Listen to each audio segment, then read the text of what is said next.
பத்திரிகை மற்றும் ஊடகவியலாளர்களுக்கு நடத்தப்பட்ட மருத்துவ முகாமினை மாவட்ட வருவாய் அலுவலர் நாராயணன் தொடங்கி வைத்தார். 24 மணி நேரமும் கால நேரமின்றி பணிபுரிபவர்கள் பத்திரிகை மற்றும் ஊடகவியலாளர்கள். மக்கள் நலனில் அக்கறை கொண்டு பணியாற்றும் இவர்கள் அவர்களின் உடல் நலனில் அக்கறை செலுத்துவதில்லை. இதனை கவனத்தில் கொண்டு கோயம்புத்தூர் பிரஸ் கிளப் ஊடகவியலாளர்களுக்கான மருத்துவ முகாம் நடத்தியது. கோவை GKNM மருத்துவமனையில் நடந்த 2 நாள் மருத்துவ முகாமினை கோவை மாவட்ட வருவாய் அலுவலர் நாராயணன் தொடங்கி வைத்தார்.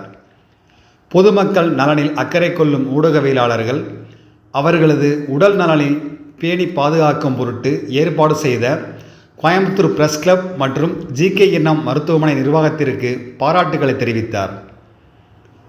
மருத்துவ இயக்குனர் டாக்டர் ராகவேந்திரன் இந்த நிகழ்ச்சியில் பேசும்பொழுது, நமது வாழ்வியலில் பணிகள் எவ்வளவு முக்கியமோ அதே அளவிற்கு உடல் நலத்திலும் கவனம் செலுத்த வேண்டும் என்றார். நேரத்திற்கு உணவு எடுத்துக்கொள்வதும் இரவு நேரத்தில் குறைந்தது 6 மணி நேரம் தூக்கம் என்பதை கடைபிடிக்க வேண்டும் என அறிவுறுத்தினார். 2 நாட்கள் நடைபெற்ற இந்த மருத்துவ முகாமில் ஊடகவியலாளர்களுக்கு சர்க்கரை அளவு, இரத்த கொதிப்பு அளவு, ECG எடுக்கப்பட்டு மருத்துவ ஆலோசனைகளும் வழங்கப்பட்டது.